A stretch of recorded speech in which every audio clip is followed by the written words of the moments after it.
ಗಾಂಜಾ ಮತ್ತಿನಲ್ಲಿ auto ಚಲಾಯಿಸಿ ವ್ಯಕ್ತಿಯೊಬ್ಬ ಸರಣಿ ಅಪಘಾತವನ್ನು ಎಸಗಿದ್ದಾನೆ. ಅಂಡ್ ಈತ ಸೆರೆ ಸಿಕ್ಕಂತ ಸಂದರ್ಭ ಸಾರ್ವಜನಿಕರು ಅವರಿಗೆಲ್ಲ ಹಿಗ್ಗಾಮುಗ್ಗ ಗೂಸಾ ಕೊಟ್ಟಿದ್ದಾರೆ. ಪುಂಡರು ಸಾರ್ವಜನಿಕರ ಕೈಗೆ ಸಿಕ್ಕು ಗೂಸಾ ತಿಂದಿರುವ ಈ ಘಟನೆ ಹಾಸನ ನಗರ ಪೊಲೀಸ್ ಠಾಣಾ ವ್ಯಾಪ್ತಿಯಲ್ಲಿ ನಡೆದಿರೋದು. ಅಪಘಾತ ಮಾಡಿ ಎಸ್ಕೇಪ್ ಆಗ್ತಿದ್ದ ಪುಂಡನನ್ನ ಸಾರ್ವಜನಿಕರೇ ಹಿಡಿದು ಥಳಿಸಿದ್ದಾರೆ. ಬೆನ್ನಟ್ಟಿ ಹಿಡಿದು ಗೂಸಾ ಕೊಟ್ಟು ಬಳಿಕ ಪೊಲೀಸರ ವಶಕ್ಕೆ ಇವರನ್ನು ಒಪ್ಪಿಸಿದ್ದಾರೆ. ಗಾಂಜಾ ಮತ್ತಿನಲ್ಲಿ ಉಂಟು ಮಾಡಿದಂತಹ ಸರಣಿ ಅಪಘಾತ. ಹೀಗಾಗಿ ಸಾರ್ವಜನಿಕರು ಅವರನ್ನ ಬೆನ್ನಟ್ಟಿ ಸೆರೆ ಹಿಡಿದು ಸರಿಯಾಗಿ ನಡ್ರಸ್ತೆಲೆ ಧರ್ಮದೇಟ್ ಆಗ್ತಿರೋದನ್ನ ನೋಡ್ತಾ ಇದ್ದೀವಿ.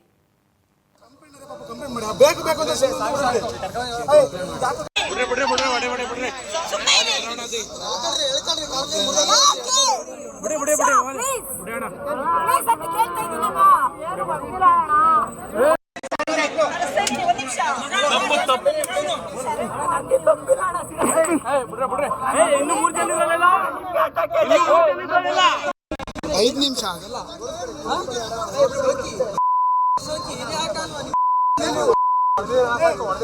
ಕಂಪ್ಲೇಂಟ್ ಇದೆ ಪಾಪ, ಕಂಪ್ಲೇಂಟ್ ಮಾಡಿ. ಬೇಕು ಬೇಕು ಅಂತ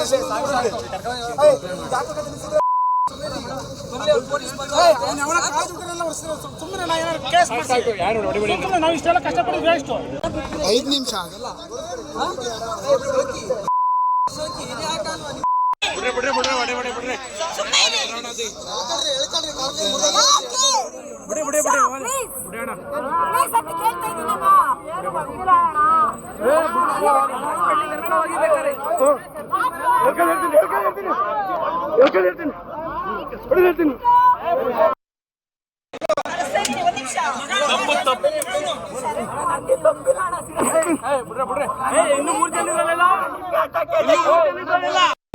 ಐದು ನಿಮಿಷ ಆಗಲ್ಲ.